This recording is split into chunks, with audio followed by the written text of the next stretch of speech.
আল্লাহ পাক রব্বুল আলামিন কোরআনের মধ্যে ইরশাদ করেন, ওয়া মা খালাকাতুল জিন্না ওয়াল ইনসা ইল্লা লিয়াবুদুন।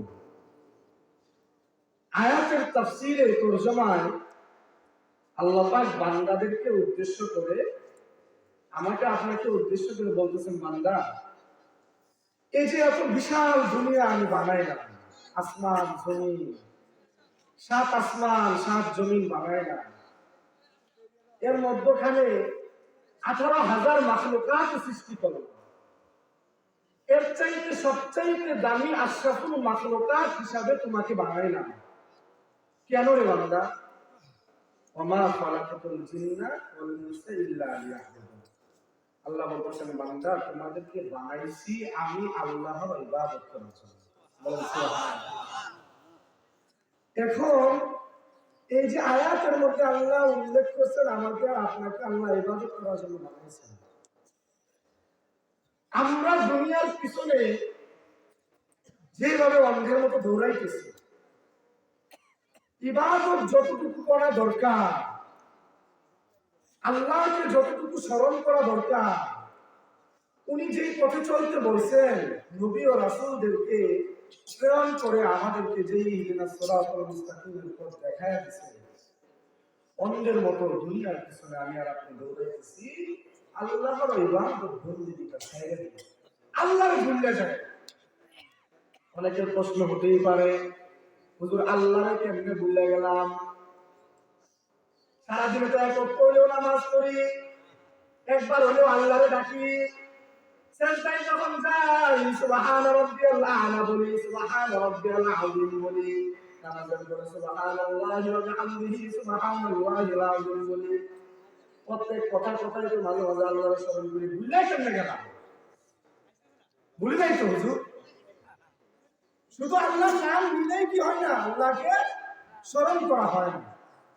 আল্লাহ রাব্বুল আলামিন বান্দাকে যে ইবাদত করার জন্য বলছেন, আদেশ করছেন, যেই জন্য এত সুন্দর করে সৃষ্টি করছেন, নিজের হাতটা দিয়ে আদর করে আমাদেরকে বানাইছেন, ওই আল্লাহর ইবাদত তখনই হবে যখন ওই আল্লাহর কুদরতি পায়ে 5 ওয়াক্ত নামাজের সময় সিজদা করতে পারবে। এছাড়া আল্লাহ পাকে শুধু মুখে আল্লাহর নাম নিলেই হলো না, তবে ওই ব্যক্তির মতো হয়ে গেল যেই ব্যক্তি মুখে লা ইলাহা ইল্লাল্লাহর কালেমা পড়ে, লা ইলাহা ইল্লাল্লাহ মুহাম্মাদুর রাসূলুল্লাহ বলে, কিন্তু যখন কোরআনকে নিয়ে কটূক্তি করা হয়, আমার নবীর চরিত্রকে নিয়ে কটূক্তি করে কোনো নাস্তিকবাদীরা, তার অন্তরটার মধ্যে রক্তটা গরম দিয়া ওঠে না, তার অন্তরটা কেঁপে ওঠে না, সে ঘরের মধ্যে আরামসে বসে থাকে, আরামসে ঘুমায়, ওই ব্যক্তির বিপক্ষে কোনো মিছিল করে না, ওই ব্যক্তির বিপক্ষে উঠে দাঁড়ায় না, ওই ব্যক্তির বিপক্ষে কিছু বলে না। ওই ব্যক্তির মতো হয়ে গেল যে ব্যক্তি মুখে বলে কালেমা, মুসলমান দাবি করে, কিন্তু কাজে কর্মে পুরাটাই তার উল্টা। ওই ব্যক্তির মতো মুসলমান হওয়ার কোন দরকার নাই। আমার আপনার হতে হবে ওই ব্যক্তির মতো মুসলমান যে জবানে বলবে কালেমা, এবং জবানে বলবে আমানতু বিল্লাহ, এবং জবানে বলবে আমি আল্লাহর উপর ইসলাম এনেছি, মুহাম্মদ রাসূলুল্লাহ সাল্লাল্লাহু আলাইহি ওয়াসাল্লামকে বিশ্বাস করেছি, এবং এইটুকুর উপরে যেভাবে মানা দরকার, যেভাবে চলা দরকার, ওইভাবে চলবে, তাকে বলা হয় মুসলমান। এখন নামাজ পড়লাম না, শুধু মুখে মুখে আল্লাহর ডাকলাম, আল্লাহর মাঝে মাঝে স্মরণ করলাম, এটার নাম তো বাবা মুসলমান না, এটার নাম তো বাবা আল্লাহকে স্মরণ করো না। অন্তরের মধ্যে জিকিরের কলব থাকতে হবে, কলবের মধ্যে এত বেশি জিকির আল্লাহর জন্য থাকতে হবে, যত বেশি জিকির কলবের মধ্যে আল্লাহর জন্য থাকবে, আমি আপনি আমরা সবাই আল্লাহ তাআলার কাছে তত বেশি দামি হয়ে যাব।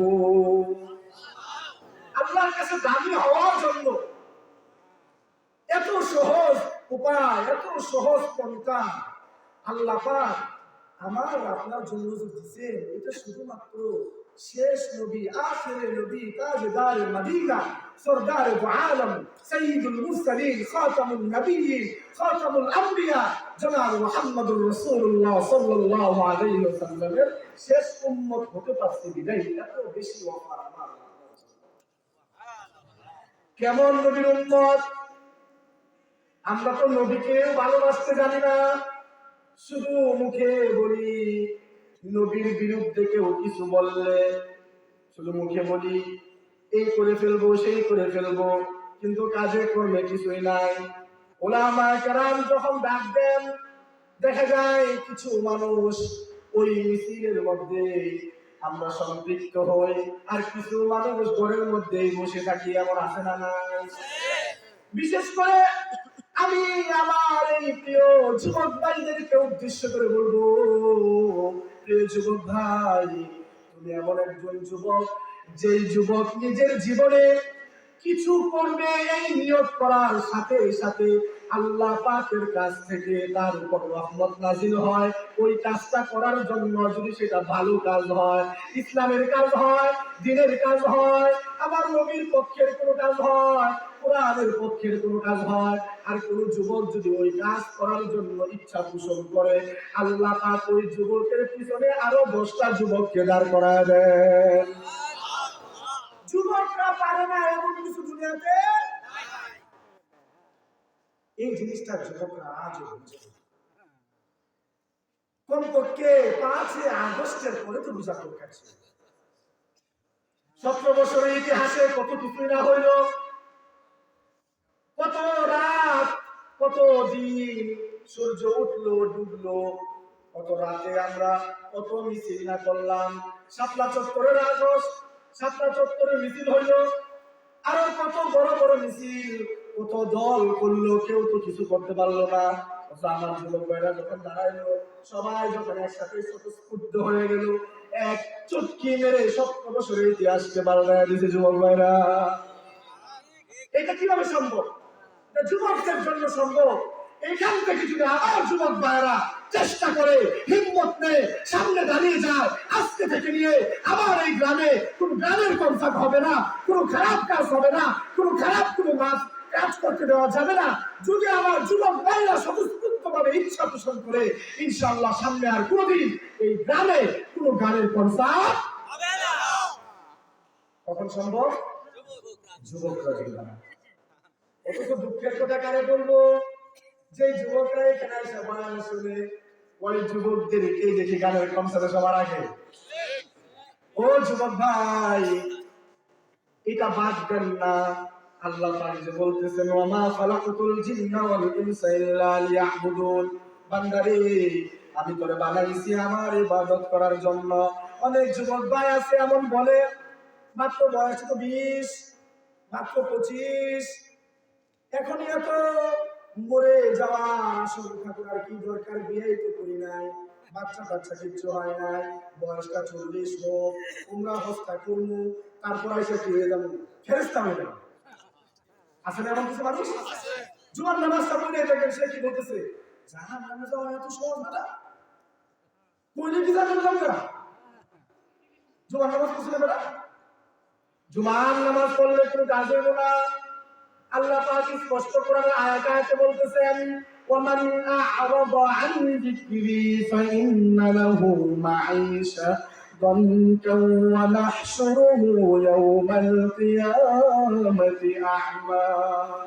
আল্লাহ পাক আয়াতে বলতেছেন, বান্দা, যেই বান্দা আমি আল্লাহকে ভুলে যাবে, মসজিদে যখন আযান হবে, মুয়াজ্জিন যখন আযান দিবে নামাজ পড়ার জন্য, যে বান্দার কানে হাইয়া আলাস সালাহের ডাক গেল, হাইয়া আলাল ফালাহের আওয়াজ শুনলো, বান্দা আমি আল্লাহর রাস্তায় না এসে নামাজটা না পড়ে তার কাজের দিকে চলে গেল, মনে রাখবা এই বান্দার মতো গুনাহগার আর নিকৃষ্ট আর কোনো বান্দা দুনিয়াতে না। এই আয়াতের মধ্যে আল্লাহ বলতেছেন, তুমি বান্দা যদি আমার ভুলে যাও, ফাইন্না লাহু মাঈশা, তোমার জীবনটাকে আমি সংকীর্ণ করে দেব। কেমন সংকীর্ণ? এই যে দেখেন, দুনিয়ার পেছনে দৌড়াইতেছি কার জন্য? সন্তানের জন্য, ঠিক কিনা বলেন? যেই যুবক ভাই বিয়ে করছে, একটা সন্তান হয়েছে, যেদিন সন্তান হয়েছে ওই দিন থেকে তার দুনিয়ার সমস্ত স্বপ্ন কাকে ঘিরে? ওই সন্তানকে ঘিরে। এখানে যতগুলো আমার বাবারা আছেন, জীবনটা কিন্তু শেষ করে দিয়েছেন কার জন্য? সন্তানের জন্য। লাভটা কি? ওই সন্তানকে স্কুল কলেজ ভার্সিটিতে পড়ে ইঞ্জিনিয়ার হয়ে যায়, ডক্টর হয়ে যায়, ব্যারিস্টার হয়ে যায়, কিন্তু দিন শেষে ওই সন্তানটাই নিজের বউয়ের কথায় বাবা মাকে কোথায় পাঠায়? একটা বৃদ্ধাশ্রম দেখেন না যেখানে আমার আব্বা আছে কিংবা হুজুরদের আব্বা আছে, অথবা মাদ্রাসায় পড়াইছে 2 টাকা 3 টাকা 5 টাকা 100 টাকা খরচ করে দিনখানায় পড়াইছে। ওই হুজুরটা হাফেজ হওয়ার পরে মাওলানা হওয়ার পরে শেষ বয়সে বউয়ের কথায় বৃদ্ধাশ্রমে পাঠাইছে। না বলতে না, এত সবাই বলে না দেখি সন্দেহ আছে? হ্যাঁ, এখন তো সবার আওয়াজ আসবে না। তার মানে কিছু শিক্ষিত মানুষের কি আছে? সন্দেহ আছে। যদি কারো সন্দেহ থাকে, 1 লক্ষ টাকা আপনার জন্য পুরস্কার। এটা কিসের পুরস্কার? আপনি শুধু বাংলাদেশের সমস্ত বৃদ্ধাশ্রম ঘুরে একটা মা বাবা দেখাবেন যে বাবা মা মাথার গান পায়ে ফেলে তার সন্তানকে কোরআনের হাফেজ বানাইছে, যে সন্তানের ভিতরে কোরআন আছে, কোরআনের শিক্ষা আছে, ওই সন্তান বাবা মাকে বৃদ্ধাশ্রমে পাঠাইছে। একটা বাবা মা দেখবেন। আমি আপনার একটা টেনশন করেন না, হুজুর আপনারা পাইলে তো 1 লাখ টাকা করে পাবো। মাহফিল কমিটির সাথে যোগাযোগ করে 1 লাখ টাকা বাইরে যে একটা বাবা মা দেখান। ও বাবারা, এখান থেকেও কি চোখটা খুলে না? এখান থেকেও কি 2টা চোখ খুলতে পারেন না? ওই সন্তান, যেই সন্তানকে সকালবেলা বিকালবেলা কলেজ ভার্সিটিতে পাঠাইতেছেন, ওই সন্তানকে হাফেজ বানান নাই, আলেম বানান নাই, বড় হয়ে গেছে, এখন কিভাবে হাফেজ হবে, আলেম হবে? বাবা গো, ওই সন্তানটাকে হাফেজ বানানোর দরকার নাই, আলেম বানানোর দরকার নাই। ওই স্কুলে পড়তেছে, কলেজে পড়তেছে, পড়ুক। আপনি শুধু সকালবেলা উঠায় দিবেন, বাবা ফজরের নামাজটা পড়, নামাজের পরে মাদ্রাসায় যা অথবা মসজিদে যা, গিয়ে কমপক্ষে 10টা সূরা কোরআন শরীফ থেকে মুখস্থ কর, যাতে করে তোর নামাজটা সহিহ হয়।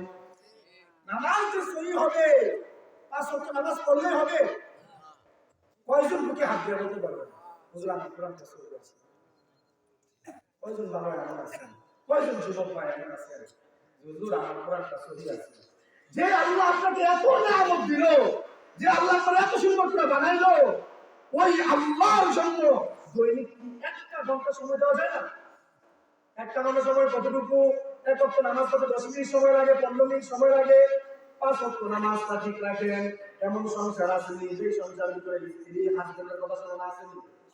আপনাদের এলাকা আছে? সন্তান বাবার কথা শোনে না? আছে? কেন শুনবে? শুনবে কেন? আপনি তো আল্লাহর কথা শুনবেন।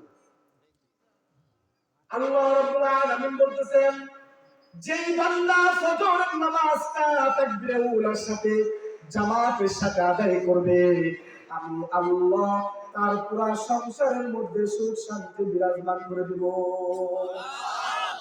এবং ওই ব্যক্তি সারাদিন কি খাবে, রিজিক কোথা থেকে আসবে, কিভাবে চলবে, ব্যবসায় বরকত হবে কিনা, সমস্ত কিছুর জিম্মাদার স্বয়ং আল্লাহ হয়ে যাবে। যে ফজরের নামাজ, ফজরের নামাজে এত ফায়দা। আল্লাহ রাব্বুল আলামিন এই ফজরের নামাজটা যদি ঠিক মতো করেন, আল্লাহ আপনার জিম্মাদার হয়ে যাবে। ঠিক 5 ওয়াক্ত নামাজ যদি আপনি করেন, যে সন্তান আপনার কথা শুনে না, ওই সন্তানটাও আল্লাহ আপনার ভাগ্য করে দিবে। যে স্ত্রীকে এত কষ্ট করেন যেই সন্তানের জন্য, পরিবারের জন্য, ওই স্ত্রী যে আপনার কথা শুনে না, নামাজটা পড়ে 2 চোখের পানিটা ফেলে মালিকের কাছে দোয়া করেন, মালিক বলতেছেন, বান্দারে আমি আল্লাহর কুদরতি পায়ে সিজদা করে তোর কি দরকার আমার কাছে চা, আমি আল্লাহ তুই চাওয়ার সাথে সাথে করে দিয়া দিব।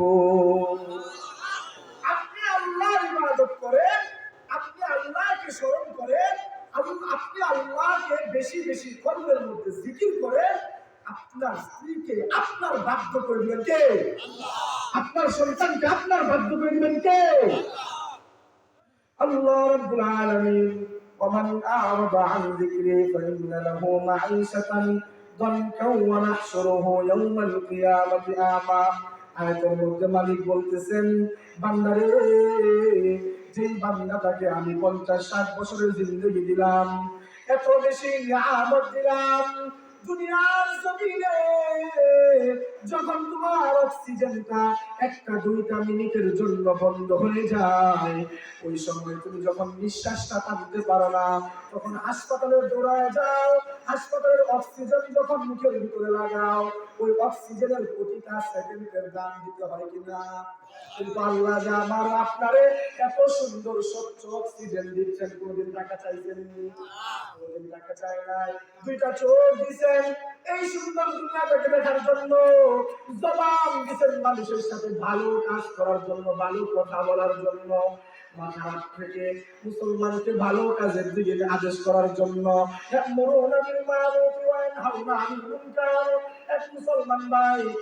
মুসলমান ভাইকে ভালো কাজের প্রতি আদেশ করবে, অসৎ কাজ থেকে নিষেধ করবে।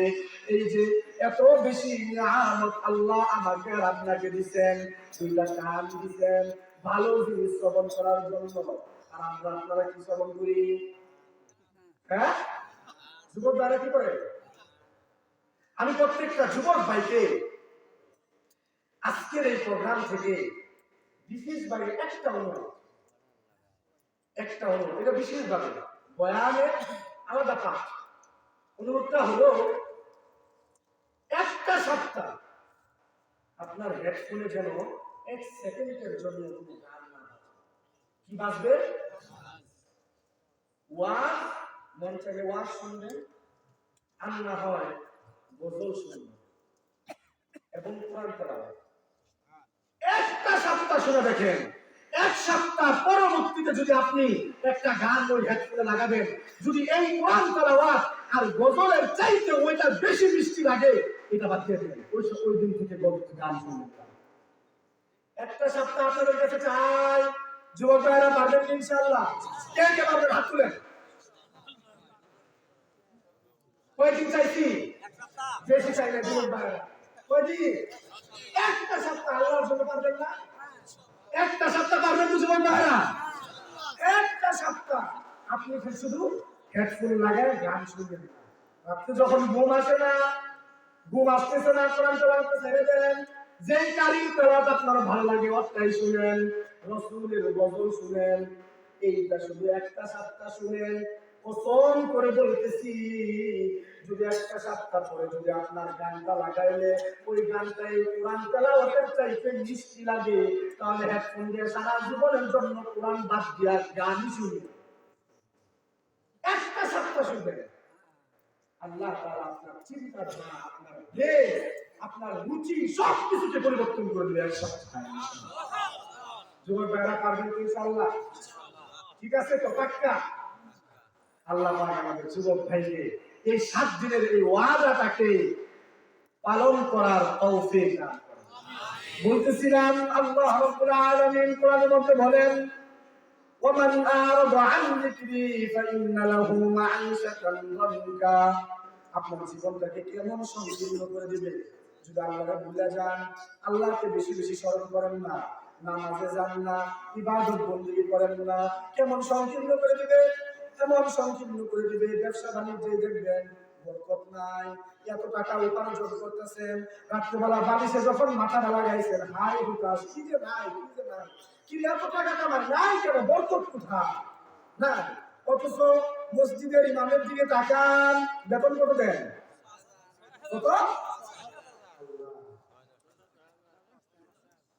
ইমামই তো মনে হয় বড় মানে মজবুর।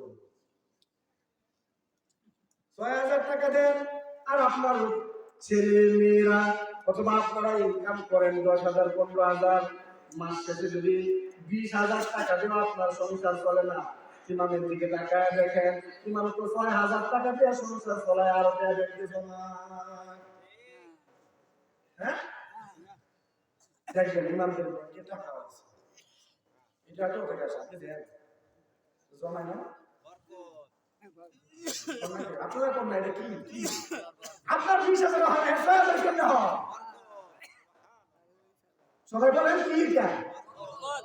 মুখ কি পাথর হয়ে গেল নাকি বরফে জমে গেছেন? আল্লাহ তাআলার বরকত কেন? ওই ইমামের তো এক ওয়াক্ত নামাজও বাদ যায় না। ওই ইমামের তো আল্লাহ তাআলার ইবাদত বন্দেগী করতে কখনো মিস হয় না। আপনি আমি আমরা সবাই যদি ইসলামের রেখে একটা ছায়া করে চলে আসি, পাঁচ ওয়াক্ত নামাজি হয়ে যায়, বিশ্বাস করেন প্রিয় ভাইরা, আল্লাহ তাআলা আপনার পরিবারের মধ্যে সব দিক থেকেই বরকত দিয়ে দিবে। এই হলো ফাইন্না লাহু মাঈশা, জীবনটাকে সংকীর্ণ করে দিবেন। এরপর আল্লাহ তাআলা আরো কঠিন কথা বলতেছেন, ওয়া নাহশুরুহু ইয়াওমাল কিয়ামাতি আ'মা, কঠিন ময়দানে যেদিন প্রত্যেকে ইয়া নাফসি ইয়া নাফসি বলে আকাশের দিকে তাকিয়ে সামনের দিকে হাঁটতে থাকবে, প্রত্যেকের চক্ষু থাকবে, দেখতে পাবে। আল্লাহ বলেন, যে বান্দা আমার ভুলে গেল, যে বান্দা আমার স্মরণ করলো না, আমি তার দুইটা চোখ এমন অবস্থায় তাকে কবর থেকে দান করাবো, তার দুইটা চোখ বন্ধ হয়ে যাবে, সে কিচ্ছু দেখতে পারবে না। বলেন নাউযুবিল্লাহ। আল্লাহ রাব্বুল আলামিনকে বান্দা আবার প্রশ্ন করতেছে, জিজ্ঞাসা করতেছে পরের আয়াতে, قال رب لم حشرتني أعمى وقد كنت بصيرا। আল্লাহ, আমি তো দুনিয়াতে দেখতে পেতাম, চোখ দিয়ে সমস্ত কিছু দেখতে পেতাম, কিন্তু আজকে আপনি আমাকে কঠিন ময়দানে কেন অন্ধ অবস্থায় উত্তোলন করলেন? আল্লাহ পাক পরায়াতে উত্তর দেন, قال كذلك أتتك آياتنا। বান্দারে, তোমার কি মনে নাই রাতের রজনীতে জুমার বয়ানে তাবলীগের মধ্যে তোমাদের কাছে যে উলামা কেরামরা পৌঁছাইতো, উলামা কেরামরা যে তোমাদের কাছে যাইতো, নায়েবে রাসূল যাদেরকে বলা হয়, আল উলামা ওয়ারাসাতুল আম্বিয়া যাদেরকে বলা হয়, হক্কানি আলেমরা যে তোমাদের কাছে যাইতো আর আমার কোরআনের আয়াতের কথাগুলো তোমাদের কাছে বলতো, আয়াতের তরজমাগুলো শোনাইতো, তোমরা যে শুনতা না, শোনার পরে মুখটা ফিরায় নিয়ে আয়াত দিকে চলে যাইতা। ওই দিন তো তুমি আমার কোরআনের আয়াত থেকে মুখ ফিরায় দিছো। এই জন্য আল্লাহ এই কঠিন ময়দানে আমি তোমারে ভুলে গেছি। আমিও তোমারে ভুলে গেছি। বান্দা, তুমি যে আমার স্মরণ করতে না, ভুলে যাইতা, আমার কোরআনের আয়াত থেকে মুখ ফিরায় দিতা, এই জন্য আমি আল্লাহ তোমাকে ভুলে গেছি। এবার আপনাদের কাছে প্রশ্ন, যদি ওই কঠিন ময়দানে যেদিন কেউ কাউকে চিনবে না, সন্তান মাকে পরিচয় দিবে না, মা সন্তানকে পরিচয় দিবে না, বাবা মাকে চিনবে না, কেউ কারোকে একটা নেকি দিবে না, ওই কঠিন ময়দানে আমি আর আপনি যদি আমাদের থেকে আল্লাহ পাক মুখটাকে ঘুরায় নেন, যেদিন শুধুমাত্র তার রাজত্ব লিমানিল মুলকুল ইয়াউম লিল্লাহিল ওয়াহিদুল কাহ্হার, যেদিন শুধুমাত্র তার রাজত্ব, তার সামনে কেউ কথা বলার সুযোগ নাই, কিচ্ছু বলার সুযোগ নাই, ওদিন শুধু সেই থাকবে একাই ওই কঠিন ময়দানের মালিক। ওই দিন যদি উনি আমার আর আপনার থেকে মুখটা ফিরায় নেন, বান্দাকে বলে যান, আমি আমার কোথায় যাবো, কার কাছে যাবো, কি অবস্থা হবে, কি কঠিন পরিণতি হবে আমার। এই জন্য আমার কারণ বলেন, মৃত্যুবরণ করো, আগে একবার মৃত্যুবরণ করো, রাতের বেলা চোখটাকে বন্ধ করো, চোখটাকে বন্ধ করে ভাবো তুমি মারা গেছো, তোমার চোখ দুটি বন্ধ হয়ে গেছে, এই দুনিয়া থেকে তুমি চলে গেছো, কবরে তোমার জিন্দেগিটা কেমন হবে, তুমি কি করেছো, হায়াতের জিন্দেগিটা কোথায় কোথায় লাগাইছো, ভালো কাজে কতটুকু লাগাইছো, খারাপ কাজে কতটুকু লাগাইছো, মানুষের উপকার কতটুকু করেছো, ক্ষতি কতটুকু করেছো, মানুষের সম্পদ কতটুকু মেরে খেয়েছো। এমন সম্পদ, যে সম্পদ হলো বান্দার সম্পদ, আল্লাহ তাআলার হক আল্লাহ মাফ করে দিবেন, বান্দার হক আল্লাহ পাক বলেন বান্দার হক আমি মাফ করতে পারবো না, বান্দার হক মাফের জন্য তোমাকে বান্দার থেকে মাফ নিয়ে আসতে হবে। এই যে তুমি এই দুনিয়ার জীবনটা কিভাবে বই কাটাইছো, কিন্তু চোখটা বন্ধ করো, চোখটা বন্ধ করে নিরিবিলি চিন্তা করো, যে দুনিয়ার পিছনে দৌড়াইতেছো, যে দুনিয়ার মানুষগুলোর জন্য এত কিছু করতেছো, ওই মানুষগুলোই তোমার দুটা চোখ বাবার লাশটা ঘর থেকে বের কর, এটা বলবে না, বরঞ্চ বলবে লাশটাকে ঘর থেকে বের। যে সন্তানের জন্য এত কিছু করলাম, ওই সন্তান কি বলে না? আব্বা বলে ডাকে না। যে ভাইয়ের জন্য এত কিছু করলাম, ওই ভাই আর ভাই বলে ডাকে না। যে বোনের জন্য এত কিছু করলাম, ওই বোন আর বোন বলে ডাকে না। মার জন্য এত আদর, এত সোহাগ, ওই মা সন্তানের লাশটা বলে না, বলে ঘর থেকে লাশটা বের কর। যত দ্রুত সম্ভব কি দিয়া দেয়? জানাজার কইরা মাটি দেয়। এই যে দুনিয়াতে এত যে স্বার্থপর, যে দুনিয়া আমার আপনার আগে আমাদের বাপ দাদা কাউকে এই জমিনের উপর থাকতে দেয় না। যাদের ক্ষমতা, যাদের টাকা পয়সা, কোনো কিছু তাদেরকে এই জমিনের উপর থাকতে দেয় নাই। আমার আপনার কেন বুঝে আসে না যে ভাই আমার আপনার কিন্তু এই মাটির নিচে যেতে হবে। যে মাটির নিচে এত, যে মাটির উপরে এত অহংকার করে চলেন, এত দাপট, এত ক্ষমতা, এত কিছু নিয়ে চলেন, মাটি পারে না আপনার সাথে সাথে মাটিটা ফাঁক হয়ে আপনারা ঘিরে ফেলতো। মাটিটা এটা করে না, কিন্তু মাটি শুধু অপেক্ষায় থাকে তুমি একদিন আসবা আমার কাছে। ওই দিন আমার উপর তুমি যেমন করে রেখেছো, আমি ওই দিন তোমার জন্য এত কঠিন হব, এত কঠিন হব। যদি তুমি দুনিয়ার জিন্দেগিটা সুন্দর করে আমল না নিয়ে আমার কাছে আসো, বান্দা মনে রাখো আমি 2 পাশ থেকে এত জোরে চাপ দিব, তোমার এক একটা সামনে হার একটা একটার ভিতরে ঢুকে যাবে। একটা একটা থেকে ঢুকে দিয়ে তোমার পাঞ্জরের হাড় গুলো সব একসাথে হয়ে যাবে। এই জন্য জীবন দ্বারা দুনিয়ার জমিনে যখন আমি আর আপনি চলবো, হায়াতের জিন্দেগিটা আল্লাহ পাকের ডাক আসার আগে নিজের আমল নামাগুলো এত সুন্দর করে সাজানো দরকার, এত সুন্দর করে আমল করা দরকার, যে আমল চোখটা বন্ধ হওয়ার সাথে সাথে কবরটা যেন আমার আপনার জন্য ঝিলমিল করতে থাকে। সুন্দর যে ঘেরা একটা ঘর যেন ওইটা হয়, যে ঘরে আমি আপনি শুয়ে একবারে আখেরি একেবারে কিয়ামত পর্যন্ত জান্নাতের আলো বাতাস পাইতে থাকি। এই আমল নিয়ে আমার আপনার কবরের জিন্দেগিতে যাওয়া দরকার। এই আমল যদি না হয়, কবর কারোর জন্য জান্নাত আর কারোর জন্য জাহান্নাম। কবর কারোর জন্য কঠিন, কারোর জন্য খুব সহজ। এই জন্য আল্লাহ পাক রব্বুল আলামিন বলেন, বান্দারে তোমাকে আমার পছন্দনীয় বান্দা হতে হবে, আমার রাসূলের সুন্নত তরিকার উপর চলতে হবে। যার ভিতরে সুন্নত যত বেশি, সেই নবীর কাছে তত বেশি প্রিয়। যার মাথা থেকে পা পর্যন্ত সুন্নতের ইহতিমাম বেশি, সুন্নত তরিকার উপর যে বেশি চলবে, সে আমার নবীর কাছে তত বেশি প্রিয়। রাসূল করিম সাল্লাল্লাহু আলাইহি ওয়াসাল্লাম বলেন, আমার উম্মতের মধ্য থেকে ওই সমস্ত উম্মত আমার কাছে অধিক প্রিয় যাদের কাছে আমার সুন্নতের ইহতিমাম অনেক বেশি। আর যার কাছে সুন্নত বেশি, সে আল্লাহ তাআলার কাছে দামি বেশি। যেমন আপনাদেরকে একটা উদাহরণ দিই, এখানে অনেকে আসছেন, কেউ পাঞ্জাবি পরে, কেউ টুপি পরে, কেউ বা প্যান্ট শার্ট পরে। এক একজন এক একভাবে কোরআনের কথা শোনার জন্য আসছেন। এখন কোন ব্যক্তি মাথা থেকে পা পর্যন্ত সুন্নত বেশি, আমল বেশি, তার দেখলেই তো বোঝা যাচ্ছে তার মাথায় টুপি আছে, পাঞ্জাবি আছে, মুখে দাড়িও আছে, তার ভিতরে কি আমলটা বেশি।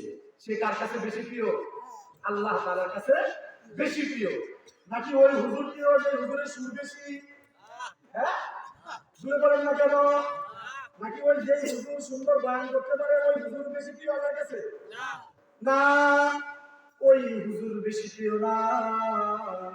আমার চাইতে অনেক বেশি আমলওয়ালা ভালো মানুষ আপনাদের মাঝে আছে। কোন ব্যক্তি, যে ব্যক্তি সকাল থেকে রাত পর্যন্ত আল্লাহ পাককে স্মরণ করে, কলবের মধ্যে আল্লাহ পাকের জিকিরটা রাখে, 5 ওয়াক্ত নামাজ পড়ে, যার মুখের মধ্যে সুন্দর দাড়ি আছে নবীর সুন্নত, ওই ব্যক্তি আল্লাহ পাকের কাছে আমার চাইতেও বেশি। অনেক যুবকরা মনে করে মুখের মধ্যে দাড়ি উঠলে আমি স্মার্ট দেখা যায়। আছে না মনে আছে? এই জন্য দাড়ির মধ্যে কি লাগায়? ঘোর লাগায়। কি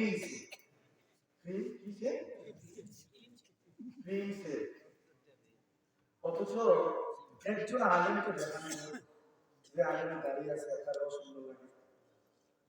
সিনেমা হলে আমাদের যেতে মন চাই না, কেন জানি না।